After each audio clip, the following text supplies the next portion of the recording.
अस्सलामुअलैकुम। Programme night addition में हम आपको खुशामदीद कहते हैं। नाजरीन, मुस्लिम लीग नून आखिर क्यों फौरी तौर पर इलेक्शन में उतरना नहीं चाहती है? क्यों इमरान खान दलेरी से ललकार रहा है, असम्बलियाँ तोड़ रहा है, इस्तीफ़े दे रहा है, हत्ता कि ये चैलेंज कर रहा है कि आओ इलेक्शन लड़ो? और मुस्लिम लीग नवाज तजुर्बाकार सियासी जमात होने के बावजूद चैलेंज कबूल करने से भाग क्यों रही है? पीडीएम की 13 जमातों के कंसोर्शियम के बाद लगभग तमाम ही जमातों के कारकुनों के पास कोई एक भी मुनासिब बयानिया नहीं है कि किस नारे के साथ आखिर इलेक्शन में जाया जाए, जबकि इमरान खान के पास अपनी हुकूमत को गिराने का एक बहुत मजबूत बयानिया मौजूद है, बल्कि वो इसे मकबूल करा भी चुके हैं। मुस्लिम लीग नवाज ने पंजाब और केपीके की असम्बलियों के टूटने के बाद हंगामी बुनियादों पर अपना एक बयानिया तरतीब देना शुरू किया है कि 5 लोगों को सियासी इंतशार से डूबती मईशत और बढ़ती महंगाई का जिम्मेदार करार दिया जाए। इसमें सबसे पहले इमरान खान, फिर जनरल बाजवा, जनरल फैज़, साबिक चीफ जस्टिस साकिब निसार और जस्टिस आसिफ सईद खोसा को मुझे क्यों निकाला की वजह बनाकर सारी जिम्मेदारी इन पर डाल दी जाए और दुखी आवाम के दर्दनाक तार फिर से छेड़े जाएं। मियां नवाज शरीफ का ये मानना है कि उनके साथ होने वाला सलूक बताना ये इनकी जिम्मेदारी है। क्या कहते हैं नवाज शरीफ, ज़रा देखिए। हमने पाकिस्तान को मुश्किलात से निकालने के लिए ये हुकूमत संभाली, वरना इसने जो हालात पैदा कर दिए थे पाकिस्तान के, वो तो बिल्कुल तबाही के किनारे हम चले गए। फिर आप गुजरांवाला का जलसा भी याद करें, जब मैंने कहा था कि ये खराबी ये जिम्मेदार है, ये खराबी है ये जिम्मेदार है, और उसमें हर बात खोल के रखी थी मैंने। आप जनरल बाजवा और जनरल फैज को जिम्मेदार समझते हैं, जिनका नाम आपने गुजरांवाला स्पीक किया? जी, आप सब जानते हैं पाकिस्तान को अपनी जात के गिर्द घुमाया है, इस कौम के साथ घिनौना मजाक किया गया। नाजरीन, इससे मिलता जुलता बयानिया नवाज शरीफ माजी में आजमा चुके हैं और इसे कदर मकबूलियत भी मिली थी, लेकिन फिर इसे छोड़ दिया गया। हत्ता कि जब जनरल बाजवा रिटायर्ड हुए तो अवामी हलकों में ये उम्मीद की जा रही थी कि मियां नवाज शरीफ की तरफ से उनके खिलाफ सख्त बयानात आ सकते हैं, लेकिन अब इसे कोई डील कहें या अपनी हुकूमत आने की कोई कॉम्पनसेशन कहें, मियां साहब ने कोई बयान दिया ना मरीम नवाज लंदन जाकर बोली। तो सवाल ये पैदा होता है कि इस पुराने बयानिए को नई रैपिंग करके आवाम के सामने लाना क्या कारआमद होगा? अब जो मरीम नवाज हैं, ये पार्टी की तंजीम नौ की जिम्मेदारियां लेकर मैदान में आ रही हैं। वो इस बयानिए को लेकर 27 जनवरी को पाकिस्तान आने की तैयारी कर चुकी हैं और 1 फरवरी से कारकुनों को मुतहरिक करने का काम शुरू हो जाएगा। पार्टी का सबसे ताकतवर ओहदा लेकर पाकिस्तान उतरना जहां सियासी पारा चढ़ाएगा, वहीं पार्टी के अंदर धड़ेबाजी को कंट्रोल करना भी यकीनन ये किसी चैलेंज से कम नहीं होगा, क्योंकि कुछ तो है जिसकी पर्दादारी है। मुस्लिम लीग नवाज की लंदन पॉलिसियों में कुछ तो है जिसकी पर्दादारी है। क्या पाकिस्तान में होने वाले सियासी फैसलों पर लंदन गालिब नहीं आ रहा? कुछ तो है जिसकी पर्दादारी है। शहबाज शरीफ हुकूमत लाने के लिए मरीम नवाज के जारहाना बयानिए पर शहबाज शरीफ के मुफाहमत के बयानिए को अहमियत दी गई। अब वापस कमान मरियम के हाथ में आने का भी कोई मतलब है जिसकी पर्दादारी है। इलेक्शन का तबल बच जाने के बावजूद नवाज शरीफ फौरी तौर पर वापस नहीं आ रहे और अपनी हुकूमत होने के बावजूद ना इनके मुकदमात और सजाओं को ख़त्म किया जा सका है। क्या इसमें भी कोई राज है? कुछ तो है जिसकी पर्दादारी है।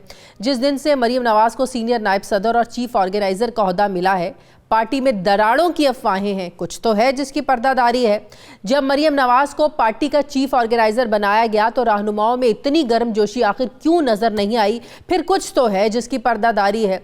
शाहिद खाकान अब्बासी से जब एक टीवी शो में ये पूछा जाता है कि मरीम नवाज के आने से पार्टी को फायदा पहुंचेगा, तो वो कहते हैं नवाज शरीफ के आने से ही पार्टी को फ़ायदा पहुंचेगा। उन्होंने मरीम नवाज की क़यादत पर फौरी लब्बैक क्यों नहीं कहा? कुछ तो है जिसकी पर्दादारी है। मरीम नवाज के पार्टी की बागदौड़ संभालने पर पार्टी में क्यों एक खामोशी सी तारी है? कुछ तो है जिसकी पर्दादारी है। जावेद लतीफ़ कहते हैं कि पार्टी तो नवाज शरीफ की है, किसी के चाहने या ना चाहने से कोई फ़र्क नहीं पड़ता। क्या पार्टी में कुछ मुतफरिक चाहते भी पैदा हो चुकी हैं? कुछ तो है जिसकी पर्दादारी है। लंदन में सियासी खिचड़ी क्या पक रही है? क्या वाकई अब सारे मामलात मरीम नवाज के हाथ में चले गए हैं? मैं बात करूंगी, मुझे राना तनवीर साहब वफाकी वज़ीर मुस्लिम लीग नून के सीनियर रहनुमा ज्वाइन करें। अस्सलाम वालेकुम, बहुत बहुत शुक्रिया राना साहब आपका। राना साहब, क्या ये बात दुरुस्त है कि मुस्लिम लीग नवाज़ जो है वही पुराना बयानिया लेकर अवाम की अदालत में जाना चाहते हैं, क्योंकि वही जनरल फैज़ वाला बयानिया, जनरल बाजवा ने सारा जो आप लोगों की हुकूमत गिराने में किरदार अदा किया, साकिब निसार, आसिफ सईद खोसा, इन्हीं किरदारों के ख़िलाफ़ बयानिए को अपना कर आप समझते हैं कि अवाम की हमदर्दियाँ समेटेंगे आप लोग नए इलेक्शंस में? देखिए शाजिया, ज़्यादा मुस्लिम लीग नून का तल्लक है, उसका प्रो डेमोक्रेसी स्टांस या पार्लियामेंट की बालादस्ती के लिए, हाकमियत के लिए हमेशा से उनका ये स्टांस रहा है और बड़ी पॉलिटिकल स्ट्रगल है इसके लिए, बड़ी जदोजहद, चाहे वो चार्टर ऑफ डेमोक्रेसी हो या हमारी स्ट्रगल हो डिक्टेटरों के ख़िलाफ़, मुशर्रफ हो या दूसरे मामलात हों।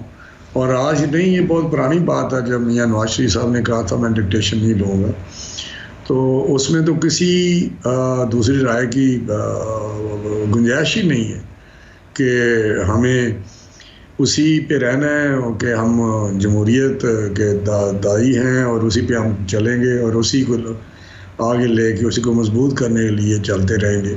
और जो डेमोक्रेटिक सिस्टम है उसकी मजबूती के लिए भी हम इंशाल्लाह काम करते रहेंगे। वो बात ठीक है, पुराने बयानिए को जिंदा करके क्या हासिल होगा आप लोगों को? ये वही बयानिया है जो इमरान खान भी अपना रहे हैं, जनरल बाजवा पर इदारे पर तनकीद कर रहे हैं, तो फिर क्या फ़र्क क्या रह जाएगा? आप जब इमरान खान तनकीद करते थे तो आप लोग तनकीद करते थे कि इमरान खान आर्मी चीफ पर तनकीद कर रहे हैं, इदारे को बदनाम कर रहे हैं, पूरी दुनिया में क्या मैसेज जा रहा है, तो अब आप भी दोबारा वही काम करेंगे। हासिल क्या होगा आप लोगों को? क्या बेचने के लिए अवाम के पास और कोई प्रोडक्ट नहीं है आप लोगों के पास? बेचने के लिए नहीं, एक असूल की बात होती है, किसी को बेचना या सियासी कोई फ़ायदा उठाना वो उस नहीं है, जो उस हमने अपने उस असूल से या अपने नज़रिए से बहुत बड़ा सियासी नुकसान भी किया है एक उस नज़रिए पे चलते हुए।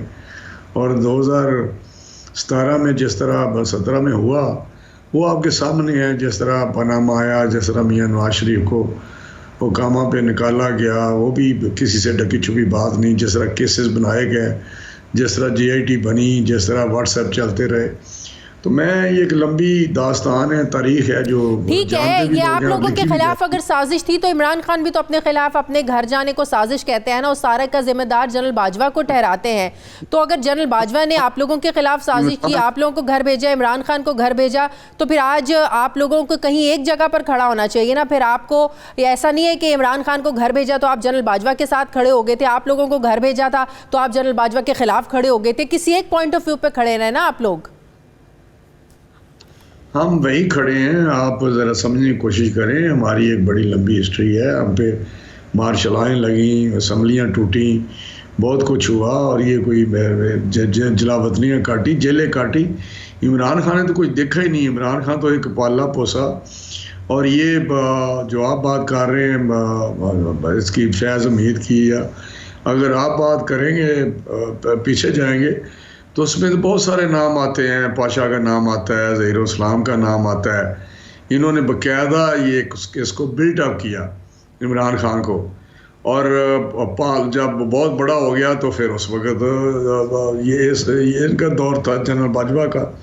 तो मैं समझता हूँ ये तो एक ऐसा प्लान था, ऐसी एक साजिश थी जो बहुत पहले तैयार की जा रही थी, काफ़ी अरसे से। 2014 का जो धरना हुआ उस वक्त जब फौज की कमांड जिसकी हाथ भी रही है, जिसकी भी क़यादत फौज की जिसने भी क़यादत की है, वो ओवर ए पीरियड इसमें सारे के सारे इसको आगे लेके चलते रहे इमरान खान के उस आप नहीं समझते 2006 में जो मिसाके जमहूरियत हुआ था पाकिस्तान पीपल्स पार्टी के बीच में, नून लीग के बीच में, उस पर अगर मिनो-अन अमल होता दोनों तरफ से, आप लोगों की तरफ से भी, पीपल्स पार्टी की तरफ से भी, तो आज पाकिस्तान की अगर उसकी शिकों पर अमल किया जाता, बाद में NRO ना लिए जाते, बाद में जनरल मुशर्रफ से राब्ते ना होते वापस पाकिस्तान आने के लिए, इक़्तिदार हासिल करने के लिए, तो आज जो है सियासत भी मजबूत होती, सियासतदान भी मजबूत होते, सियासत की शक्ल भी और होती। देखिए, जो आप बात कर रहे हैं वो किसी स्ट्रेटजी का हिस्सा तो हो सकता है कि किस तरह जान छुड़ाई जाए मुशर्रफ से, लेकिन हमने तो ना NRO लिया, ना हमने कोई बात की। अगर हम वापस भी आए तो वो इसी तरह से शेख से कि बेनज़ीर साहब आ गई तो फिर हमें भी उनको लाना पड़ा या रोक नहीं सकते थे। तो लेकिन मैं जो बात कर रहा हूँ वो बात जो आप बात कर रही हैं बयानिए की, या बात आप कर रही हैं कि जी उसमें क्या फ़र्क है, हमें क्या फ़र्क है, उसका जो उसके बाद 2018 का इलेक्शन हुआ वो आपने देखा जिस तरह उसकी हुकूमत को चलाया गया। अब शाजिया अगर उन चीज़ों से आप मिलाएंगी तो वहाँ तो एक कर्नल बैठ के नेशनल असम्बली में झंडा तैयार करता था। तो फिर आप लोगों को कारकर्दगी पर इलेक्शन लड़ना चाहिए ना कि इस तरह के बयानिए बनाकर इलेक्शन लड़ना चाहिए। अगर 3.5 साल में इमरान खान कुछ कर नहीं सका तो उन चीज़ों को सामने लेकर आए, कारकर्दगी की बुनियाद पर इलेक्शन लड़ें। आप लोगों ने अपने 4 साल दौर में, नवाज शरीफ का जो 4 साल दौर था उसमें क्या किया, उसमें क्या तरक्की हुई, इमरान खान ने किया। बयानिया तो ये होना चाहिए, आवाम को क्या लगे किसने किसको निकाला, किसने किसको घर भेजा, उनको तो अब ये कंसर्न है किसने अवाम को दिया क्या। नहीं देखिए, मैं आपसे कोई इसमें पार्टी इत्तेफाक भी करता हूँ, लेकिन जो बात आप करती है ना वो मैं करता हूँ नज़रिए की, सोच की, या फ़िलासफ़ी की, पॉलिटिकल फ़िलासफ़ी की। वो बात तो उधर है कि अदारों को अपनी हदूद में रह के जो इनमें मुतय्यन है उसमें काम करना चाहिए। ये हमारी फ़िलासफ़ी है, ये हमारा पॉलिटिकल सोच है, इस पे हम स्ट्रगल करते रहे हैं। वो उससे किसी को कोई ढकी छुपी बात नहीं, उस पर काम करते रहेंगे कि हर अदारा, चाहे वो फ़ौज पाकिस्तान है, चाहे जुडिशरी है या दूसरे अदारे हैं, वो अपने अपने हदूद में रह के अपना अपना काम करें। जहाँ तक आपका तल्लुक़ है कारकर्दगी का, ये तो हमारे पास बड़ा स्ट्रॉन्ग हमारा बयानिया है, जो उसके साथ साथ उस सोच के साथ साथ हम ये भी बयान करते हैं कि हमने क्या खिदमत की है पिछले 10 साल में, किस तरह पाकिस्तान को आगे लेके गए मियाँ नवाज शरीफ उसके या शहबाज शरीफ साहब। वो एक विजिबल है। इन 4 सालों में इमरान खान ने आज तक मुझे बताएं किसी भी जगह पे, किसी जलसे में, किसी इंटरव्यू में, किसी प्रेस कॉन्फ्रेंस में अपनी कारकर्दगी दिखाई हो, स्वाय के तबाही और बर्बादी के, माशी तबाही की, दारों को तबाह कर दिया, कमज़ोर किया। लेकिन राना साहब, अवाम ने पिछले 10 महीनों को देखना है, ना इमरान खान के 4 सालों को देखना है, ना पिछले 10 सालों को देखना है। आप लोग अब दोबारा जो IMF से पैसे लेने की बात कर रहे हैं या चाह रहे हैं कि अब जो है ना वो 4 महीने आप लोगों ने डिले किया, उसके बाद अब दोबारा आप लोग अगर ये चाहते हैं कि IMF के मुतालबे मानकर, उनकी शराइत मानकर पैसे आपको मिल जाएं, तो उस वक्त जो अवाम पर एक महंगाई का तूफान टूटेगा, उस वक्त जो हालात होंगे, आप नहीं समझते कि उसके साथ अब अवाम के सामने जाना और ज्यादा मुश्किल हो जाएगा? अब देखिए, मेरा अपना ज़ाती जो ख्याल है, जो आप बात कर रही हैं, मैं उससे इत्तेफाक नहीं करता। देखें, काफ़ी लोगों को शऊर है, कुछ लोग हैं उस ज़हन के इमरान खान के पीछे लगे हुए हैं, फॉलोअर हैं उसके, वो हर तरह ये कहेंगे बुरी बात, ये हमारा किया है। लेकिन असल में जो आज लोगों में देखें, वो बात करते हैं कि ये इमरान खान का ही एक किया दर है जिसको हम भुगत रहे हैं और ठीक उसका कर रहे हैं। लेकिन ये मुश्किल फ़ैसले हमें करने पड़ेंगे। वो होते तो शायद जैसे बहुत पहले जो डिफ़ॉल्ट की बातें करते हैं या तबाही की बातें करते हैं हो चुकी होती, लेकिन इन तो 7, 8, 10 महीनों में तो बहुत संभाला है और एक पॉलिटिकल कास्ट उसकी दी है हमने।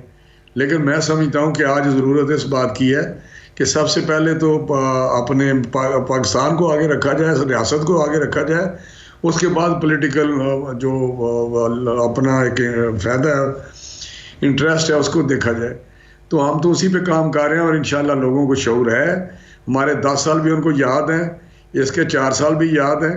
प्रोविंशियल गवर्नमेंट इसके पास ही, इसकी गवर्नर जो पंजाब में थी, लेकिन आप लोगों को ये भी अदराक है कि मजीद मुश्किल फैसले जो अब IMF के प्रोग्राम के बाद आवाम पर थोपे जाएंगे, उसका नुकसान मुस्लिम लीग नून की सियासत को ही होगा। पाकिस्तान पीपल्स पार्टी को किसी ने नहीं पूछना। राना साहब, नहीं, ये देखें, हमें तो इस पर बड़ा फ़ख्र है कि हम अगर पाकिस्तान की बेहतरी के लिए कुछ ऐसे फैसले करें जैसे पॉलिटिकली हमें कास्ट देनी पड़ती है, तो उसके लिए हम तैयार हैं।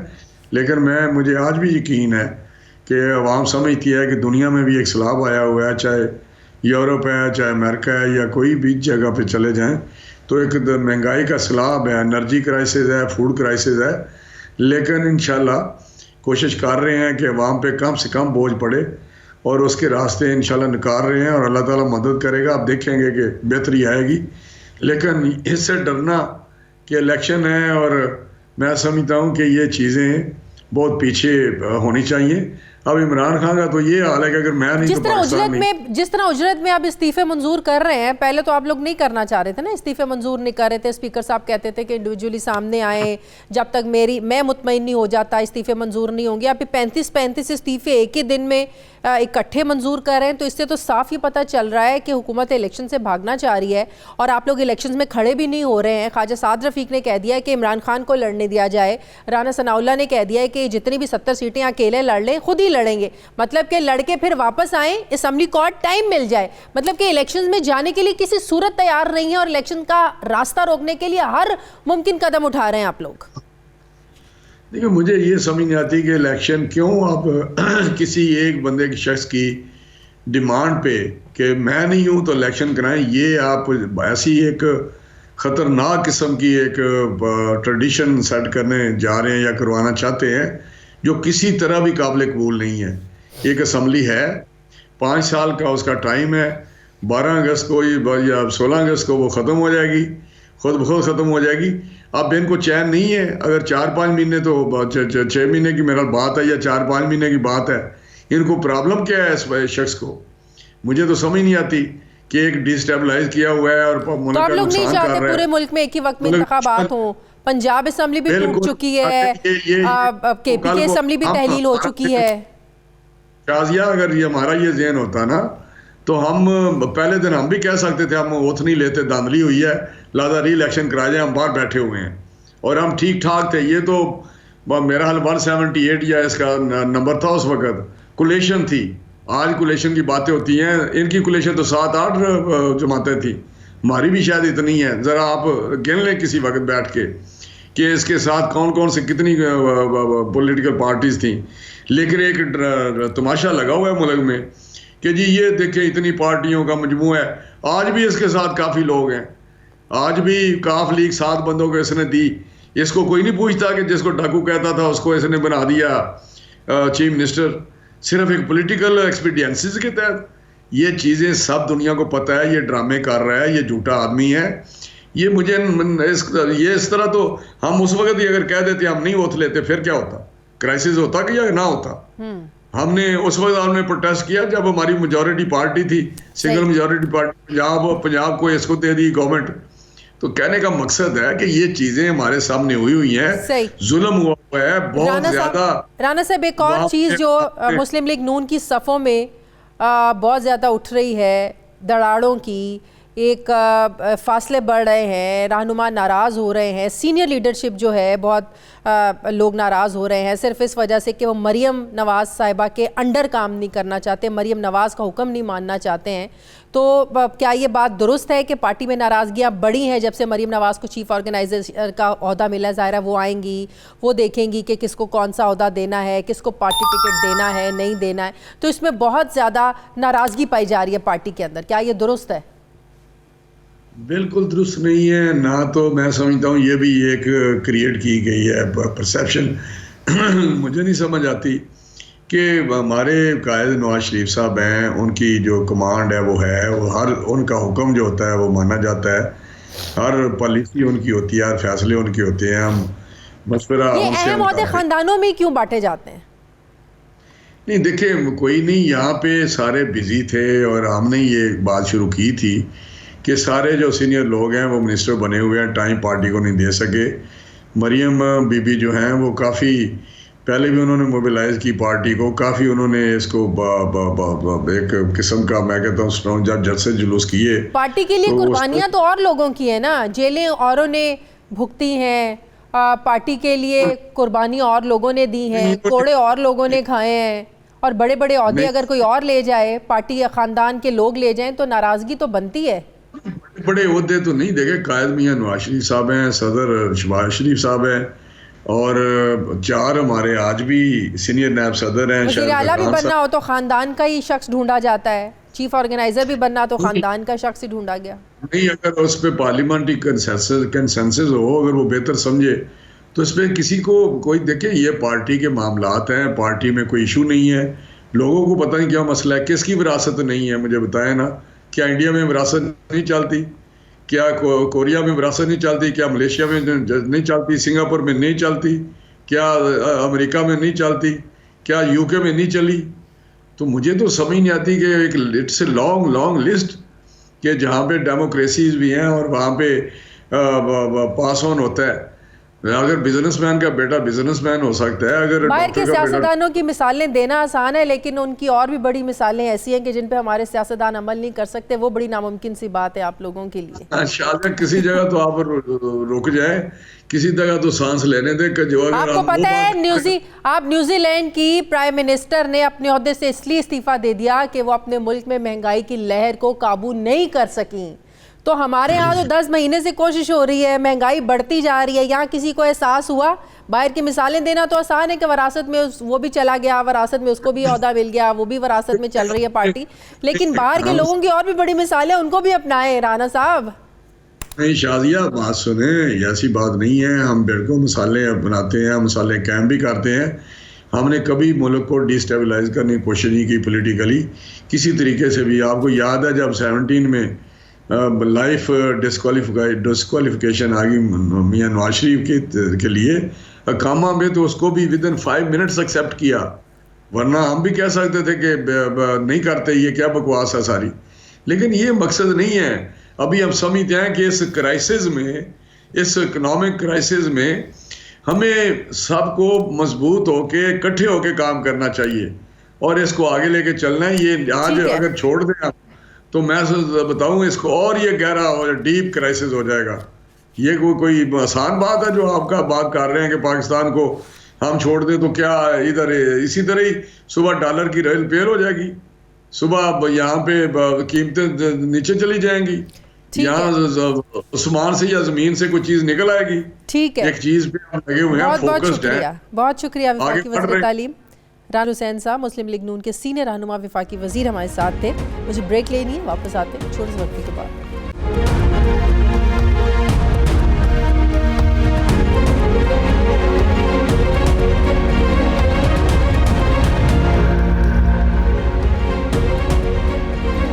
ब्रेक के बाद एक बार फिर से आपको खुशामदीद कहते हैं। तज्जियाकार सहाफ़ी अतर काज़मी साहब मुझे ज्वाइन करें। अस्सलाम वालेकुम, बहुत बहुत शुक्रिया अतर साहब आपका। अतर साहब, हम एक चीज़ नोट कर रहे हैं कि दो बड़ी पार्टियां तहरीक इंसाफ और मुस्लिम लीग नून दोनों एक ही बयानिया लेकर लगता है कि नए इंतखाबात में अवाम के मैदान में जाना चाहती हैं, और वो है शख्सियात पर मबनी बयानिया। जनरल बाजवा पर दोनों की तनकीद है। फिर जो मुस्लिम लीग नून है वो साकिब निसार को निशाना बना रही है, जनरल फैज़ को निशाना बना रही है। हम एक चीज़ जो हमें कमी लग रही है वो ये है कि अवाम ने अगर किसी पार्टी को वोट देना है वो इन शख्सियात के खिलाफ बयानिए पर नहीं देना है। क्या हम ये समझे कि दोनों के पास, चाहे वो पीटीआई है चाहे वो नून लीग है, कारकर्दगी बताने को कुछ नहीं है, कोई ऐसी प्रोडक्ट नहीं है इन शख्सियात के अलावा बेचने के कि आप आवाम के पास जाएं और बताएं कि हमने आपके लिए ये किया और हमें वोट दें?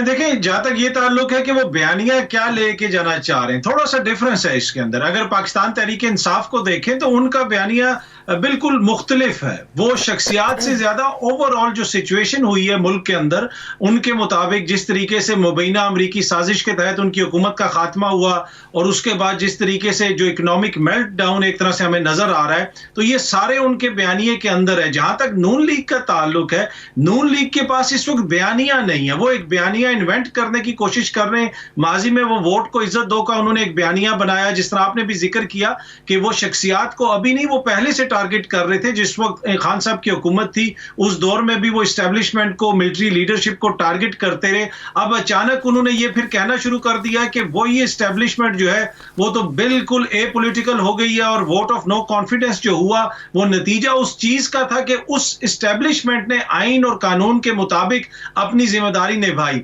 अब वो कह रहे हैं कि नहीं जनाब, वो जो एस्टेब्लिशमेंट थी वो ठीक नहीं थी। तो ये वो बयानिया एक बनाने की कोशिश तो कर रहे हैं, पर ये बयानिया इस वक्त बन नहीं सकता।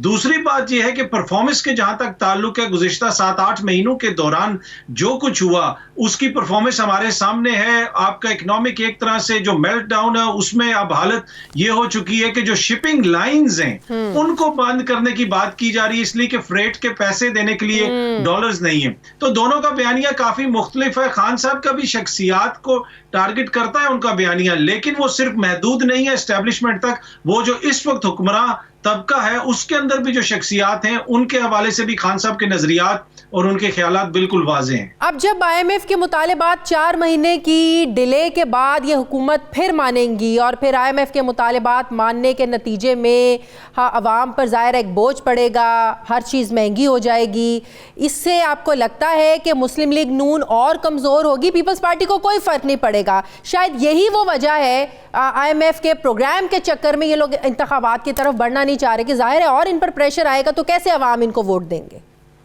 देखिए, जहां तक ये ताल्लुक है कि नून लीग और उनके इत्तेहादियों में पीपल्स पार्टी का एक महदूद मैंडेट है, उसने अपने आप को सिंध तक महदूद किया हुआ है, लेकिन हालिया कराची के इंतखाबात के अंदर जिस तरह उन्होंने इलेक्शंस की मैनेजमेंट की है, उन्होंने ओवरऑल एक पैगाम दिया है, जिसको भी पैगाम दिया है कि अगर हमें मौका दिया जाए तो ये हमने आपको छोटा सा एक सैंपल दिखा दिया है, पूरे पाकिस्तान के अंदर हम इलेक्शंस इस तरह मैनेज कर सकते हैं। जहां तक नून लीग का ताल्लुक है, नून लीग का वोट बैंक जो है वो पंजाब के अंदर ज्यादा है, उसको ज्यादा हिट हुआ है। नून लीग का वोट बैंक वैसे भी पीपल्स पार्टी से ज्यादा था और इस वक्त आपको मुकाबला भी, अगर अवामी सियासत हो तो उसमें मुकाबला आपको PTI का और नून लीग का ही लगता है पंजाब के अंदर, तो यकीनन उससे उनको नुकसान होगा। लेकिन ये कुछ चीजें समझने वाली हैं। नून लीग के बारे में बहुत लोग कहते हैं कि उनको सियासी तौर पर नुकसान हुआ है, लेकिन नून लीग ने अपनी सियासत बचाई है इस सारे दौर के अंदर। आप देख लें कि मोहतरम शहबाज शरीफ साहब जो इस वक्त वजीर आजम है, वो अगर वजीर आजम ना होते तो FIA के केस में फैसला काफी मुख्तलिफ होता। आज तो उनके साहबजादे भी उसके अंदर बेगुनाह करार दे दिए गए हैं। उसी तरह मरियम बीबी को भी रिलीफ मिला है, दीगर इनको रिलीफ मिले हैं। करप्शन के केसेस में नैब कानून में इन्होंने तब्दीली की, तो जो चीजें ये अचीव करना चाहते थे वो इन्होंने काफी हद तक अचीव की। हाँ, जहां तक डिलीवर करने का ताल्लुक है कि आवाम को ये कुछ डिलीवर किया, वो ये डिलीवर नहीं कर सके।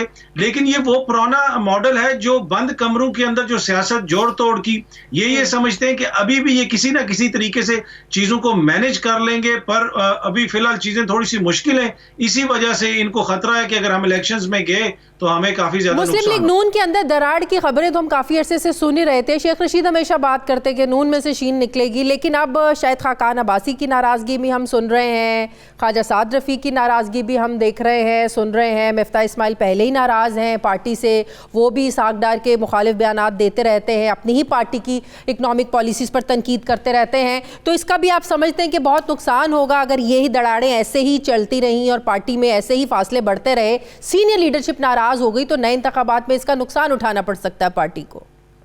देखिए, ये मजबूर लोग हैं। टू बी ऑनेस्ट, मैं जो है ना बड़ा ब्रूटली ऑनेस्ट आपको आंसर दूंगा कि ये कुछ भी नहीं कर सकते।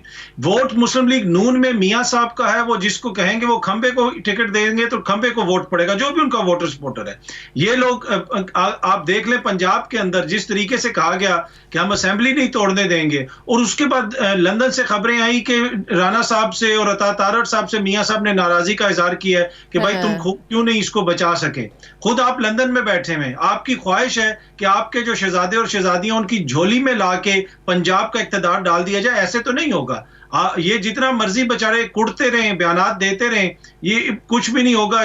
पार्टी उसी तरह चलेगी जिस तरह मियां साहब ने चलानी है, वोट बैंक उन्हीं का है। हाँ, बाकी अंदर इख्तलाफात हैं, लेकिन इनमें नई कोई सियासी जमात बनाने की भी तो बातें हो रही हैं कि मुख्तलिफ पार्टियों से जो नाराज लोग हैं, PTI है, पीपल्स पार्टी है, नून लीग है, इन पर मुश्तमिल एक पार्टी बना दी जाए। देखें, जब तक ये अपनी जमात के अंदर है, इनके अंदर इतनी इखलाकी जुर्रत नहीं है कि ये मियां साहब के मुंह चेहरे पे बैठ के उनको बता सकें कि आपकी गलतियों की वजह से आज नून लीग इस नहज पे पहुंच गई है। हाँ, कोई नई जमात बनती है, पर मुझे नहीं लगता कि वो वोटर्स के दरमियान इस वक्त उसकी कोई मकबूलियत होगी। एक कोशिश की जा सकती है, पाकिस्तान में बहुत सारे तजर्बे होते हैं, लेकिन तजर्बाकारों ने जो 7-8 महीने के दौरान पाकिस्तान के साथ किया है, तो उनको भी सोचना चाहिए कि थोड़ा देर आप जरा इसको रेस्ट दें। सही, लेकिन अब अच्छा, PTI के आप आपके पॉइंट ऑफ व्यू देखें तो आप PTI की तरफदारी इस लिहाज से, PTI की पॉलिसीज़ के लिहाज से, PTI की मौशी पॉलिसीज़ के लिहाज से हमें नज़र आती है, लेकिन क्या आप मेरी इस बात से इत्तफाक करेंगे कि पाकिस्तान तहरीक इंसाफ का पहले दिन से ही कौमी असम्बली से निकलने का जो फ़ैसला था, इस्तीफ़ों का फ़ैसला, वो गलत फ़ैसला था? अब जाके उन्हें ये एहसास हो रहा है कि अगर हम वहाँ अंदर पार्टी में नहीं, असम्बली में नहीं बैठेंगे तो बहुत सारी अहम चीज़ों से हम दूर हो जाएंगे। जैसे अब निगरान सेटअप में वो इन होना चाह रहे हैं, पब्लिक अकाउंट्स कमेटी के चेयरमैन उसका ओहदा लेना चाह रहे हैं, लेकिन अब ये तब तक नहीं ले सकते जब तक कौमी असम्बली के अंदर मौजूद नहीं होंगे। तो ये कुछ फ़ैसले हैं जो पाकिस्तान तहरीक इंसाफ ने गलत किया और इनका इखराक इनको अब हो रहा है और अब ये कह रहे हैं कि इस्तीफे देना हमें नहीं देने चाहिए थे, हमें वापस जाना चाहिए? देखिए, जहां तक किसी भी जमात के सपोर्ट का ताल्लुक है, टू बी ऑनेस्ट, मैं जो चीज ग्राउंड पे हो रही है उसको देख के अपना तज्जिया और तबसरा करता हूं। मुझे कोई इससे फर्क नहीं पड़ता। खान साहब की जो हुकूमत है उसमें इतनी ज्यादा खराबियां थी कि अगर आप उनको गिनवाना शुरू कर दें तो आपके शो में टाइम कम हो जाएगा। उनकी गवर्नेंस के मसाइल थे, दीगर मसाइल थे, बहुत सारे इशू थे, लेकिन उस वक्त जब उनकी हुकूमत गिराई जा रही थी तो उस वक्त हमारा यही मौकिफ था कि उनके लिए के मुकाबले में जिसको लाया जा रहा है ये इतने ज्यादा मसाइल कर देंगे कि पाकिस्तान के सर्वाइवल का मसला बन जाएगा। क्या 8 महीने के दौरान वो नहीं हुआ?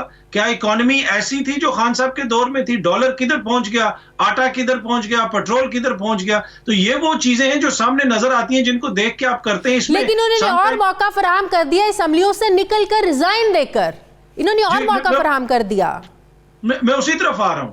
वो सिस्टम, जिस सिस्टम के अंदर राजा रियाज जो है वो ऑपोजिशन लीडर है, उस सिस्टम के अंदर जब आप असेंबलियों के अंदर जाते तो आप इनको एक लेजिटिमेसी देते। उस वक्त वो बेहतरीन सियासी फैसला था कि आपने असेंबलियों में नहीं जाना। अगर आप असेंबलियों के अंदर रहते तो आप भी उस सिस्टम का हिस्सा बन जाते जिस सिस्टम के अंदर, जिस तरह मैंने आपको मिसाल दी कि नैब के कानून में तब्दीली हुई, ये सब कुछ हुआ। इस सब चीज के ऊपर इस वक्त जो क्वेश्चन मार्क है, जिस तरह की कानून में तब्दीली हुई, अगर खान साहब की जमात भी वहां पे बैठी होती तो इन सारी तब्दीलियों को एक लेजिटिमेसी मिलती, एक कानूनी जवाज मिलता। उन्होंने उधर अंदर ना जाके बेहतरीन फैसला किया और अभी भी उन्होंने जब जाने की बात की तो उनके इस्तीफे मंजूर हो गए। बुनियादी मकसद तो उनका यही ना कि आप इंतखाबात की तरफ जाएं। दूसरी तरफ हम क्या देख रहे हैं कि स्पीकर साहब जो ये बताते थे कि आइन और कानून इस चीज की इजाजत नहीं देता, और पीडीएम की सारे लीडरशिप भी ये कहती थी, और उनकी बातों से ऐसा लगता था कि आइन को अगर वो पढ़ते होंगे तो आइन भी आगे से स्पीकर साहब को बताता होगा कि सर क्यों शर्मिंदा कर रहे हैं, आपको तो सब पता, आप क्यों मुझे पढ़ रहे हैं, आप तो खुद चलते फिरते आइन है। फिर उन्हीं स्पीकर साहब ने जिस तरीके से इस्तीफे मंजूर किए वो भी हमारे सामने है। तो मेरे ख्याल में सियासी तौर पे जो इस्तीफे मंजूर करना है उससे नुकसान नहीं होगा पीटीआई को। बाकी जो उन्होंने करना है अगला निगरान, लेकिन एक नुकसान तो होगा कि जाहिर है इन्होंने इस्तीफे दिए थे, असम्बलियां तहलील की थी कि पूरे मुल्क में एक ही वक्त में इंतखाबात हो जाए। अब उजलत में हुकूमत का इस्तीफे मंजूर करना ये इस बात की निशानदही करता है कि वो चाहते हैं कि इंतखाबात में खड़े होकर ये वापस आ जाए, असम्बली चलती रहे और उन्हें अपनी मुद्दत पूरी करने का मौका मिले। नुकसान तो होगा। इमरान खान का जो एक मुतालबा था अर्ली इलेक्शन का वो पूरा नहीं होगा। देखें, अगर मुल्क के 60% हिस्से के ऊपर इंतखाबात हो रहे हैं तो अगर हुकूमत के अंदर कोई ये साइंसदान समझता है कि वो अपनी हुकूमत इस तरह चला लेगा, और वफाक जो है पंजाब असेंबली में भी इंतखाबात हो रहे हैं और जनरल इलेक्शन ना हो, केपीके में भी इंतखाबात हो रहे हैं और जनरल इलेक्शन ना हो, इनके एमएनएस तो अगले इलेक्शंस के अंदर उनके लिए संगीन किस्म के मसाइल खड़े हो जाएंगे। वो किस तरह इलेक्शन लड़ेंगे जब एमपीए पहले इलेक्ट हो चुके हैं? तो मेरे ख्याल में इतना ईजी नहीं होगा। ये तूल देने की कोशिश ये ना एमपीएस किसके इलेक्ट होते हैं, हम तो अभी से वो एज्यूम कर रहे हैं ना कि पीटीआई के एमपीएस इलेक्ट हो जाएंगे। अगर एमपीएस ही नून लीग के, पीपल्स पार्टी के उनके भी होते हैं फिर तो दोनों तरफ मुश्किलात बराबर हो जाएंगी। हमने गुज़िश्ता 6-7-8 महीनों के दौरान ग्राउंड रियलिटीज देखी नहीं कि क्या कुछ हुआ। हर जमात ने मिल के इलेक्शन लड़ा है पंजाब के ज़िमनी इंतखाबात के अंदर। फिर खान साहब जिन 9 हल्कों में खड़े हुए वहां पे भी सारी जमातों ने मिल के इलेक्शन लड़ा। ये एक इंपॉर्टेंट चीज है कि अब जो पंजाब और केपीके में इलेक्शंस होंगे हर जमात ने अपना कैंडिडेट खड़ा करना है। तो ये किस तरह मुकाबला करेंगे जब ये 14 मिल के मुकाबला नहीं कर सकते तो अलग-अलग किस तरह करेंगे? तो उसमें भी इमरान खान को दूसरे लोगों को खड़ा करना पड़ेगा। आम इंतखाबात में भी हर सीट पे इमरान खान तो अकेला खड़ा नहीं हो सकता। जी, तो देखिए इमरान खान का तो इस वक्त टिकट चल रहा है ना। इमरान खान की एक लहर है। हो सकता है कि 6 महीने बाद ना हो, 8 महीने बाद ना हो सकता है अगले इंतखाबात में ना हो, लेकिन इस वक्त तो वोट इमरान खान के नाम पे पड़ रहा है। उसने तो कहा कि मैं असेंबली में भी नहीं जाऊंगा, फिर भी लोगों ने उसको वोट दिया। तो मेरे ख्याल में वो इनके लिए इशू नहीं होगा कैंडिडेट। इशू ये होगा कि अगर आगे जब ये हुकूमत में आते हैं फिर क्या ये दोबारा इसी तरह की अपनी डिलीवरी के अंदर इनके मसाइल होंगे या कोई बेहतर परफॉर्मेंस करेंगे? खान साहब अगर नाकाम होंगे तो वो हुकूमत में आके नाकाम होंगे, ऑपोजिशन में नाकाम नहीं हो सकते। बहुत बहुत शुक्रिया सीनियर सहाफ़ी तज्ज़ियाकार रतवी साहब मेरे साथ थे। बहुत शुक्रिया। मुझे ब्रेक लेनी है नाज़रीन, वापस आते एक छोटे वक्त के बाद।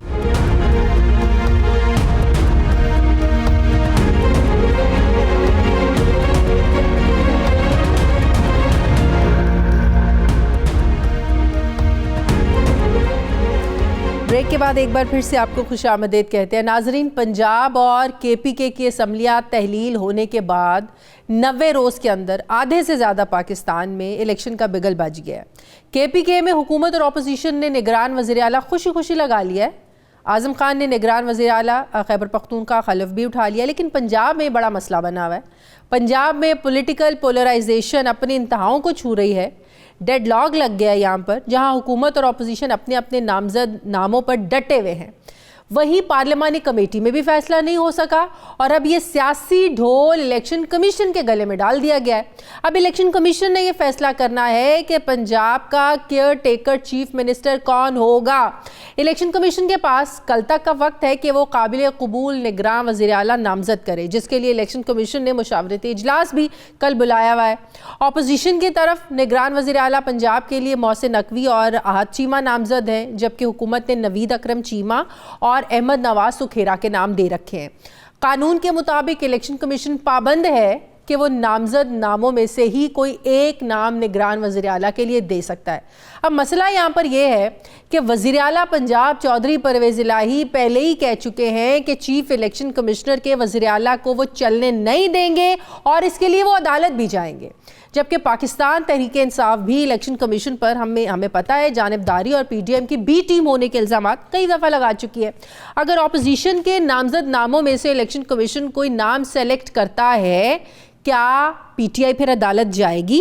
कप्तान के अहम खिलाड़ी फवाद चौधरी वो ये कह रहे हैं कि इलेक्शन कमीशन शरीफ और जरदारी के फ्रंट मैन की बजाय बेहतर नाम का इंतखाब करेगा। अब देखना यह है कि इलेक्शन कमीशन सबको मीठी गोली क्या देता है। नाजरीन, दूसरी तरफ पंजाब और केपीके में आम इंतखाबात पर कितना खर्चा आएगा, इलेक्शन कमीशन ने पैसों का हिसाब किताब लगाना शुरू कर दिया है। इलेक्शन कमीशन को प्री इलेक्शन अखराजात के लिए 18 अरब रुपए मिले हैं, लेकिन इलेक्शन कमीशन अब ये रकम पंजाब और केपीके इंतखाबात में इस्तेमाल करेगा।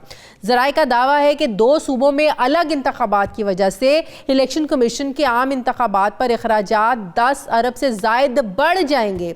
सवाल यहाँ पर ये ज़रूर पैदा होता है कि मुल्की मईशत पहले ही वेंटिलेटर पर है, इकॉनमी कैसे पाकिस्तान में बाईपार्ट्स इलेक्शंस का बोझ बर्दाश्त कर सकती है? क्या तीसरी कुव्वत अभी भी कोई दरमियानी रास्ता निकाल सकती है कि पूरे मुल्क में एक ही वक्त में इलेक्शन हो जाए, सबको मना लिया जाए? अब देखना यह है कि इलेक्शन कमीशन कैसे शफाफ इंतखाबात के लिए इंतजामात को यकीनी बनाता है और गैर मतनाज़ निगरान वज़ीर आला पंजाब लेकर आता है।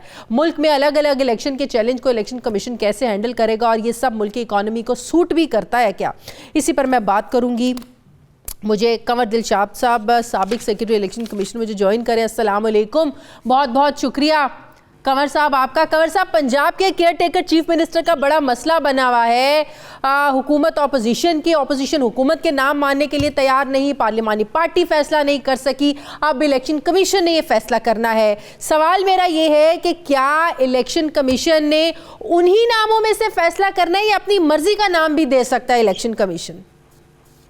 सबसे बड़ी अहम बात यह है कि सुबह खैबर पख्तूनख्वा में एक बहुत ही आला पैमाने के अपराइट ब्यूरोक्रेट जो है आजम खान को केयर टेकर चीफ मिनिस्टर बना दिया गया। ये सुबह खैबर पख्तूनख्वा की पार्लियामेंट सूबाई असम्बली, उनके वज़रा और leader of the opposition, leader of the house, दोनों की मशावरत से हुआ है, बड़ा अच्छे तरीके से हो गया। हाँ। लेकिन सबसे बड़ी अहम बात, आपके सवाल से पहले मैं एक और बड़ी अहम बात करना चाहता हूँ कि आज जो उन्होंने हल्फ उठाया आजम खान ने बतौर chief minister, care taker chief minister, उन्होंने अपने हल्फ के नीचे लिखा कि मैं बतौर निगरान वजीर आला की हैसियत से अपने फ़राइज़ सर अंजाम दूंगा। आइन का जो हल्फनामा है उसमें निगरान का जिक्र नहीं है और ये चूँकि आइन का हिस्सा है, आइन है, इसमें कोई कॉमा और कोई फुल स्टॉप भी तब्दील नहीं किया जा सकता पार्लियामेंट की 2/3 मेजॉरिटी की इजाजत के बगैर। तो मैं बड़ा हैरान हुआ कि हमारे क्या हो गया। हमारे जो लीगल एडवाइजर हैं, लॉ मिनिस्टर हैं सुबह खैबर पख्तूनख्वा के, उन्होंने हल्फनामा कैसे तब्दील कर दिया, चेंज कर दिया। चलें, वो तो उनका बात की बात है। अब आइए इधर, मुझे अफसोस हुआ कि आइन और कानून पर इनकी निगाह नहीं पड़ती, खुद ही आइन में रीड्राफ्टिंग कर लेते हैं। तो ये पार्लियामेंट को इस पर एक्शन लेना चाहिए, हमारी जो पार्लियामेंट मौजूदा जो है। अब नंबर 2 ये बात हम कहेंगे आपके साथ कि इलेक्शन कमीशन पाकिस्तान आइन के आर्टिकल 224 में ये लिखा हुआ है कि जब पार्लिमानी कमेटी की तरफ से नाम आ जाएंगे इलेक्शन कमीशन ऑफ पाकिस्तान को, तो वो उन्हीं नामों में से किसी एक फर्द को अपना जो है चीफ मिनिस्टर के बारे में अपने इत्तेफाक राय से अपना नाम भेज देंगे। अच्छा, इसका मतलब ये हुआ कि दो जो पीटीआई ने नाम दिए हुए, हुकूमत ने नाम दिए हुए और दो जो अपोजिशन ने नाम दिए हुए, आहत चीमक और मोहसिन नकवी का, इन्हीं चारों नामों में से एक नाम सेलेक्ट होना है, इन्हीं चारों नामों में से, इन चारों नामों से। ये आइन में लिखा हुआ है। इलेक्शन कमीशन के पास एक बहुत महदूद इख्तियारात है, वो बाहर से किसी शख्स को नॉमिनेट करने के मजाज नहीं है आईनी तौर पर। नंबर 2 अब बाकी सिलसिला हम आ जाते हैं कि परवेज इलाही साहब हैं, तो कि भी हम उसको चलने नहीं देंगे, बैठने नहीं देंगे, तो उनकी तो कोई, लेकिन ये चारों नाम तो मतनाज़े हो गए ना। हुकूमत ऑपोजिशन के मानने को तैयार नहीं थी, ऑपोजिशन हुकूमत के मानने को तैयार नहीं थी, तो फिर कैसे ये जो 4 नाम पहले मतनाज़े हो गए, कैसे फिर कोई इस पे इत्तेफाक करेगा, मुझे ये बताएं। हुकूमत की तो बात नहीं मानी जाएगी ना, तो ऑपोजिशन की भी कैसे मानी जाएगी? वो तो पहले कह चुके हैं कि वो तो अदालत चले जाएंगे, वो उनको काम नहीं करने देंगे। बता दिया। आप जितना प्रेशर डालें उस पर इलेक्शन कमीशन की सेहत पर कोई असर नहीं पड़ेगा। इलेक्शन कमीशन ने अपने कानून के मुताबिक, आइन के मुताबिक कदम उठाना, जितने मर्जी तनकीद कर लें, पहले भी तनकीद होती रही है। और परवेज इलाही साहब का मुझे बड़ा अफसोस हुआ, वो बड़े कस्टोडियन रहे हैं, स्पीकर रहे हैं, मुशर्रफ के दौर में वज़ीर आला रहे हैं, अब भी चंद महीनों से वज़ीर आला हैं, इमरान खान की गवर्नमेंट में 3-3.5 साल स्पीकर रहे। तो आइन और कानून के को होना चाहिए ना, सोच बोझ के भी आइन को तो हम नहीं, इलेक्शन कमीशन इख्तियारात को चैलेंज नहीं कर सकते। अब इस सुप्रीम कोर्ट में चैलेंज करने का इख्तियार ही कोई नहीं है। उसमें लिखा हुआ है कि इस इलेक्शन कमीशन का फैसला हतमी होगा। नहीं, आप देखें ना, इलेक्शन कमीशन पर तो हुकूमत जो है, तहरीक इंसाफ तो है, ये तो पहले ही जानिबदारी का इल्ज़ाम लगाते हैं ना। तो अगर उन्होंने वो उन अपोजिशन के नामों में से कोई नाम सेलेक्ट कर दिया, वो तो ये मसला लेके वाकई अदालत चले जाएंगे। देखा, हम तो पहले कहते थे ये हमारे खिलाफ है इलेक्शन कमीशन। जो नया जो केयर टेकर, नहीं मेरी बात सुनने, जो केयर टेकर चीफ मिनिस्टर बनेगा, उसकी अपने रेट को अगर वो चैलेंज करे, वो गिरफ्तार कर लेगा उसको। वो लॉ एंड ऑर्डर की सूरत हाल को अगर कंट्रोल में, खुद का मालिक तो वही है ना, केयर टेकर चीफ मिनिस्टर, वो खुद ही निपटेगा। उसके बाद पुलिस भी है, नहीं, आप क्या ये आप ये हमें बता रहे हैं, आप ये हमें बता रहे हैं कि इस मसले पर वज़ीर आला पंजाब या तहरीक इंसाफ अदालत नहीं जा सकती, सुप्रीम कोर्ट का दरवाजा नहीं खटखटा सकती, आप ये कह रहे हैं? जी हाँ, अदालत नहीं जा सकते ना, लिखा हुआ है आइन में कि हतमी फैसला होना है। हतमी फैसला क्या मतलब होता है कि वो किसी अदालत में चैलेंज नहीं किया जा सकता। तो वो ये तो मामला लिखा हुआ है कि जिन्होंने कानून साजी की है समझ के किया ना, अगर ये अदालत में जाने की इजाजत दे देंगे तो केयर टेकर सीट पर फ्लॉप हो जाएगा, चलेगा नहीं। इसलिए उसको बंद कर दिया, एम्बार्गो लगा दी कि आप इसके फैसले के खिलाफ किसी अदालत में चैलेंज नहीं कर सकते। तो ये तो मामला सब पूरा है। बाकी परवेज इलाही साहब का ये कहना कि हम चलने नहीं देंगे, वो फिर क्या बात कर रहे हैं, कैसे नहीं चलने देंगे? परवेज इलाही साहब सियासत कर रहे हैं, वो चाहते हैं कि जी मैं पीटीआई का बहुत अहम लीडर बन जाऊं और मैं पीटीआई का सदर बन जाऊं, जावेद हाशमी की सीट खाली है। तो इमरान साहब की खुशामदेह कर रहे हैं। इमरान खान साहब आप खुशामदों के मंदिर से निकल चुके हैं, वो नेशनल लीडर हैं, वो इस तरह की खुशामदों को पसंद। अच्छा, इलेक्शन कमीशन का कल इजलास है और कल हर सूरत में इलेक्शन कमीशन ने नाम अनाउंस कर देना है। खुशामद करने में क्या फर्क है? हाँ, इलेक्शन कमीशन पर जितनी बड़ी तनकीद करे, हक है, हर पार्टी का हक है, जितना भी करे। नहीं, मैं कह रही हूँ कल फैसला हो जाएगा। हाँ, कल ये शाम हमें इतला ये मिली है कि ये कल शाम तक, ये 4 बजे तक ये अपना फैसला हो जाएगा। और ये मेरा ख्याल है कि कल 5-5:30 बजे तक गवर्नर पंजाब जो है वो अपने नए केयर टेकर मिनिस्टर का हल्फ ले लेंगे। अच्छा, कल ये फैसला हो जाएगा, बिल्कुल ठीक है। कल उनकी रात को 10 बजे म्याद खत्म हो जाएगी, कल शाम तक हल्फ हो जाएगा गवर्नर। अच्छा, इसका मतलब है कि कुछ भी हो, हुकूमत को, तहरीक इंसाफ को, परवेज इलाही को ये फैसला मानना पड़ेगा, एक्सेप्ट करना पड़ेगा, कोई चॉइस नहीं है इनके पास। नहीं मानेंगे तो आगे केयर टेकर चीफ मिनिस्टर जाने, तो परवेज लाई साहब जाने, उनकी लॉ ऑर्डर की फौज समझें, रेंजर समझें, पुलिस भी जाने, उनका काम खुद इलेक्शन के कोई ताल्लुक नहीं है। वो माने ना माने कोई सेहत पर नहीं फर्क पड़ता, वो अपना ऑर्डर पास कर देंगे और गवर्नर साहब जो है उसकी रोशनी में हल्फ ले लेंगे। तो अगले 3 महीने में इलेक्शंस होते हुए नजर आ रहे हैं, क्योंकि कौमी असम्बली में तो हम देख रहे हैं कि वहाँ पर इस्तीफे भी मंजूर किए जा रहे हैं और इलेक्शन में ना खड़े होने का ऐलान भी किया जा रहा है। दूसरी तरफ मर्दमशुमारी ना होने के भी सवालात उठाए जा रहे हैं। मतलब कि कोई ना कोई रास्ता, कोई ना कोई आईनी और कानूनी तौर पर रुकावट खड़ी करके इलेक्शन का रास्ता रुकता हुआ नजर आ रहा है। कंवर साहब, ये जो सुप्रीम कोर्ट ऑफ पाकिस्तान में केस जाएगा। अच्छा। ये वफाकी हुकूमत बार बार कह रही है इस लिहाज से कि जी जो जब तक वो डिजिटल मर्दमशुमारी नहीं हो जाती और उसकी रोशनी में नई मर्दमशुमारी नहीं हो जाती, तो वो इलेक्शन जो है वो हुकूमत पाकिस्तान का मौक़िफ़ यह है कि वो दुरुस्त नहीं होंगे, तो वो सुप्रीम कोर्ट ऑफ पाकिस्तान फैसला करेगी। लेकिन जो ये 17 ऐसी सीटें खाली हुई है बाई इलेक्शन की, इस पर तो इंतखाबात हो जाएगी, इस पर वो मर्दमशुमारी का कोई ताल्लुक नहीं है। लेकिन जो मर्दमशुमारी वाला जो आईनी मसला है उसके ऊपर बड़ी बहस हो जाएगी। तो मेरा अपना ज़ाती ख्याल ये है कि ये हुकूमत जाएगी सुप्रीम कोर्ट ऑफ पाकिस्तान में कि जनाब जब तक डिजिटल मर्दमशुमारी की बुनियाद पर हल्का बंदी नहीं हो जाती थी, इन इंतखाबात के बारे में इलेक्शन कमीशन को गाइडलाइन दी जाए, तो वो सारे मामला तय होंगे। ये मुझे नज़र नहीं आते ये 3 महीने में 90 दिन में इंतखाबात सुबह खैबर पख्तूनख्वा में या पंजाब में हो। लेकिन जो केयर टेकर सिस्टम आएगा वो बड़ा एंजॉय करेंगे। हाँ, वो लंबा हो जाएगा, वो आ जाएगा, पीरियड एक्सटेंड हो जाएगा उनका। बिल्कुल। तो ये सारे मामला आहिस्ता, इसलिए हम चाह रहे थे इमरान खान साहब ने बड़ी जल्दी की, पता था कि मेरे कहने पर असम्बलियाँ टूटने पर कोई नया इलेक्शन की डेट फिक्स नहीं होनी, तो ये अगर ना असम्बलियाँ डिसॉल्व करते तो बेहतर था और डिजिटल मर्दमशुमारी का इंतजार कर लेते। लेकिन पर वो सियासी फैसले हैं, नेशनल लीडर हैं, जो उनकी अपनी पॉलिसी होती है। लेकिन बहरहाल अब ये इलेक्शन होते हुए हमें तो नजर नहीं आ रहे, इस लिहाज से कि डिजिटल मर्दमशुमारी बड़ा इंपॉर्टेंट आईनी मसला है और ये मुश्तरका मफादात कौंसिल का फैसला है, जो आईनी इदारा है जिस पर दस्तखत किए हुए हैं बतौर प्राइम मिनिस्टर इमरान खान साहब ने। बहुत बहुत शुक्रिया। साबिक इलेक्शन कमीशन माहिर कानून कंवर दिलशाद साहब मेरे साथ थे, बहुत शुक्रिया आपका।